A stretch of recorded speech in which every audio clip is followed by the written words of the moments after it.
Hey everyone, my name is Sam Legge. I'm a graduate of the Nanotechnology Engineering program in 2012. Today I kind of wanted to walk you through my journey going into the University of Waterloo during my time at the University of Waterloo in the nanotechnology program, and then what kind of has happened since in my career, and then concluding the conversation with a little bit of a reflection on what I think makes the University of Waterloo special. So a little bit about me. I spent my childhood half growing up in Canada, half growing up in the United States. I actually ended up moving back from the States to go to school at University of Waterloo. I'm really big into getting outside and outdoors and doing all activities like mountain biking, canoeing, skiing, hiking, backpacking, whatever, as long as when I'm not working or not locked down due to a pandemic. I'm usually outside trying to do one of these activities. And lastly, I'm really big into puns. I know you're probably wondering what. That's something that's relevant about you, but it's a really big passion of mine. I can get into all sorts of conversations around that if you're ever interested in it. So going back to my time, leading up into when I started at Waterloo and thinking about like what made me make the decision to join Waterloo in 2007.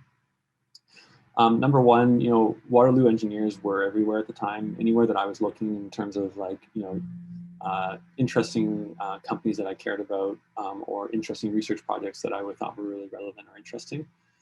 They were either, Waterloo engineers or Waterloo graduates running those, or, a large contingent of Waterloo engineers inside of those businesses or projects. Secondly, the co-op program really was something that, my dad, who's an alumni of University of Waterloo, spoke very highly of.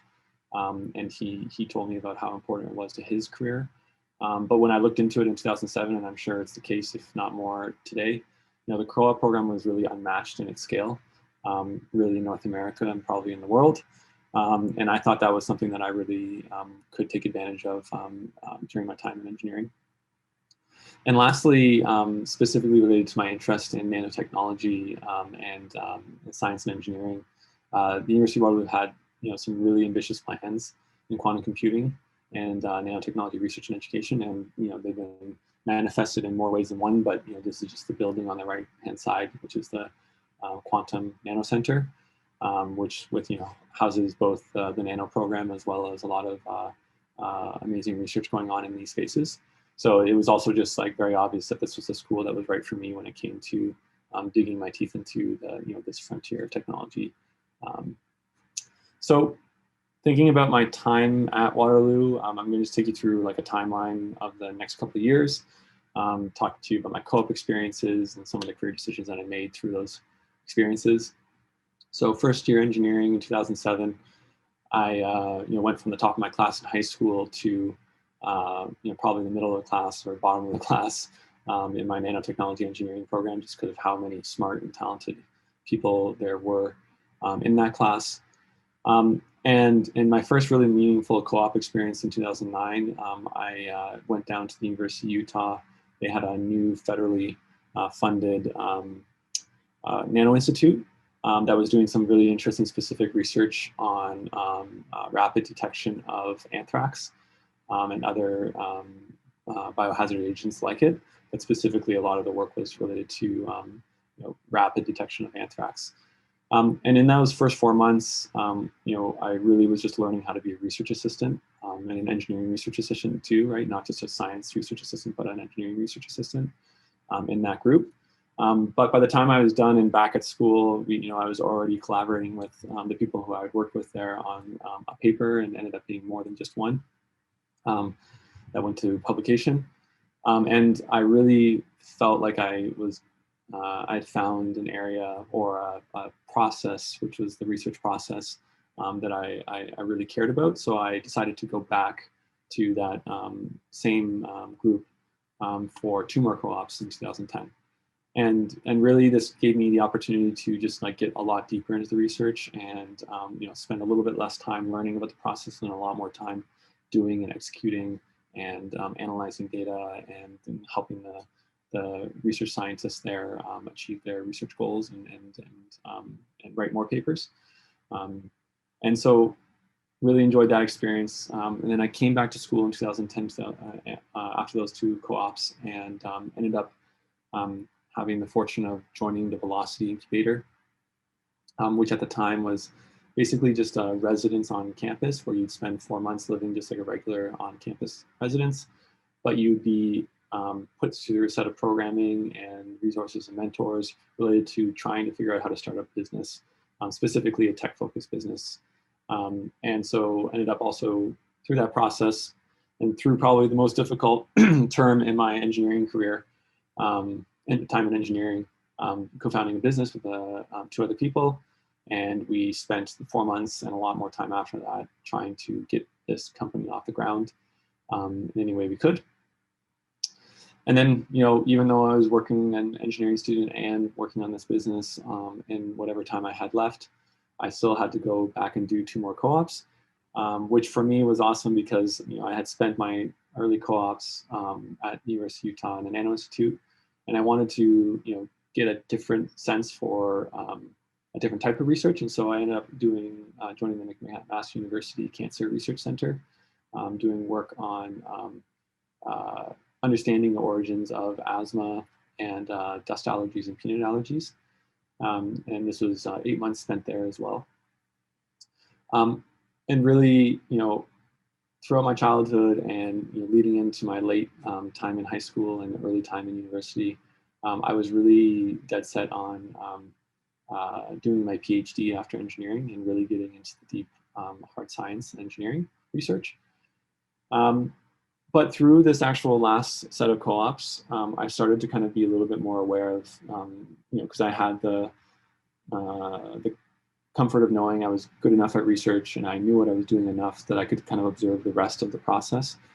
And I realized that, the people around me who were doing the best work and were going to probably be the ones who made the real impact when it came to doing, hard research, were people who had found an area of science or engineering that they cared, like, so much so that, nothing else mattered, and nothing else meaning like time with friends, time with family. It was just like 150% all in on this research. And so I realized at the end of that co-op, which was my last co-op, I wish it hadn't been my last co-op, but it happened to be my last co-op, that I don't know if I had found that topic quite yet for me, that I cared so much about it that I'd be doing, research, 36 hours straight without any sleep kind of thing. So at the end of school, I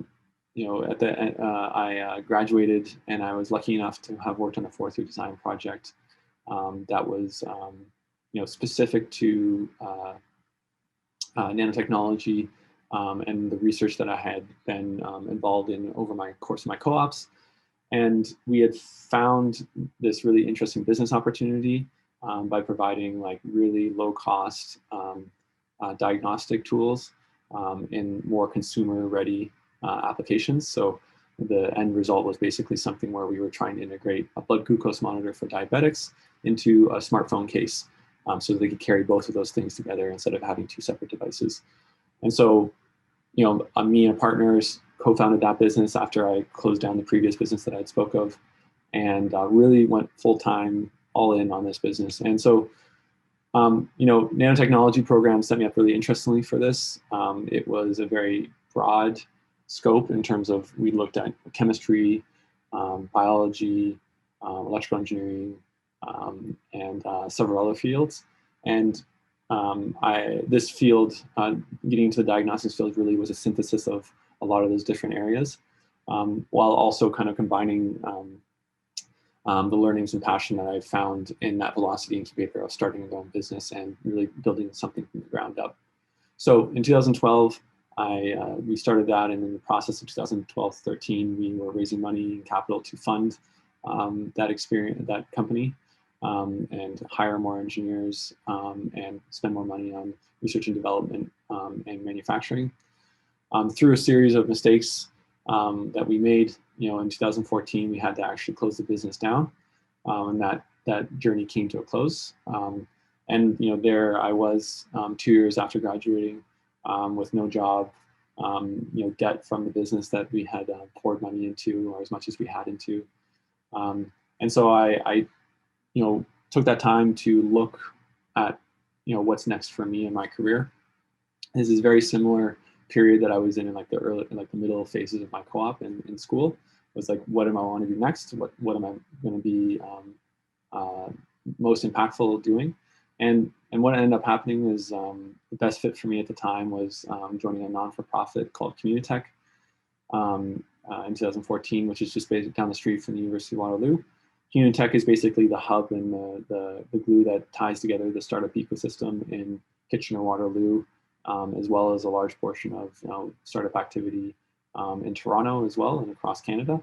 And I was lucky enough to be able to work on programming for entrepreneurs and startups, as well as in my limited capacity and the small experience I had working at my previous business, act as an advisor for businesses that needed help getting off the ground. And through this process, I met a lot of people and saw a lot of really interesting business opportunities and ideas, and some failed, some succeed. And one of those businesses that I thought was super interesting and really kind of started to pique my interest at a level that I was like, okay, this is something that I can really dig my teeth into, was Alumnus Labs, which I joined in 2015. And so I think from my time in nanotechnology and kind of like distilling what I really liked about nanotechnology as a core concept is, nanotechnology was on the frontier of science and engineering in so many different ways. And really it gave me a lot of different problem solving tools for, frontier technology. And Alumnus Labs was also doing that same thing, but a little bit more on the consumer electronic side of things. So, they were really shooting for the moon when it came to trying to build the first pair of consumer smart glasses. And this was something that was just perfectly aligned with where I was at the time in terms of my career, and also aligned exactly with what I thought would be the best place for me to make a high amount of impact. So 2015 and now up until today, I spent all those years working on building consumer-ready smart glasses. This is just a marketing image of our first version focals. That is, you can see, are not exactly smart regular glasses, but pretty damn close. And we're super proud of what the reception was when we launched the product, from places like TechCrunch, The Verge, Wired, all writing reviews that were for the most part positive about the effort that we made for Focals V1, and really excited about what we were going to build for our second version.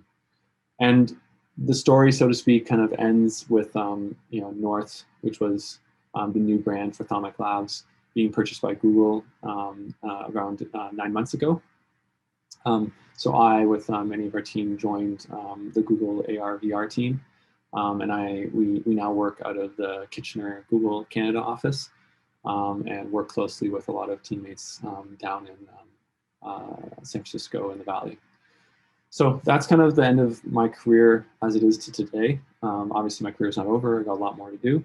But taking the short time period that I have been able to take away from University of Waterloo and looking back on how my time as a student at Waterloo has impacted, and continue, even my relationships with Waterloo as an alumni have impacted my career. There's kind of three major things. And these are obviously separate from the fact that, University of Waterloo Engineering and the nanotechnology program, they are going to push you to your intellectual limit. You're going to get a great engineering education. There is no other school, in my opinion, that will give you a better education in engineering than Waterloo.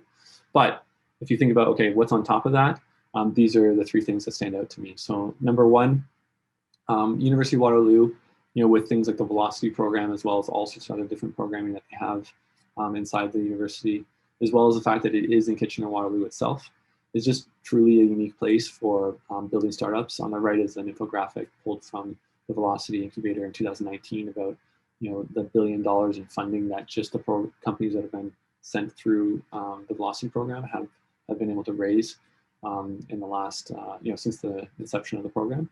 And this is just, grown even higher in the last year or two since the posting of this infographic. Secondly, Waterloo puts you right at the heart of Canada's technology industry. So, whether you end up getting deep into research in nanotechnology, or start to think about, how can you apply nanotechnology in more of the private industry and consumer space. There are a bunch of different opportunities just within Kitchener-Waterloo and Toronto. And honestly, wherever you look across the globe, you are, by default, as a Waterloo alumni, into this amazingly deep network that exists everywhere. Any tech hub that I've gone to, whether it was at my time at Communitech or even at my time at North Ophthalmic, it just constantly surprises me of how many University of Waterloo engineers and University of Waterloo graduates generally exist in all of these, high growth companies, as well as, in these amazingly interesting research projects in academic institutions as well. They're literally everywhere. And lastly, co-op is your chance to really iterate on your career. And being someone who works in technology, iteration is the name of the game. The more you repeat, the more you learn, the better your products and the better your experiences will be for your customers. I think honestly the same lesson goes for your career. The more that you iterate on your career, both like who you work for, but also what role you work as for whoever you're working with, or whether that means working for someone or working by yourself. Iterating through these options and really learning as much as you can through those different options is like totally invaluable when it comes to graduating university and kind of picking a path to start on. I learned so much, and it really basically changed my complete trajectory from spending 5 years in research at a university to building a business that failed, and then joining a business that ended up being bought by Google. So it is highly consequential, just outside of the fact that you get a great thing to put on your resume, as well as get paid to work at many of these places while you're going to school. So yeah, that's my main key takeaways on how Waterloo has impacted my career, and hopefully that's helpful in making your decisions moving forward.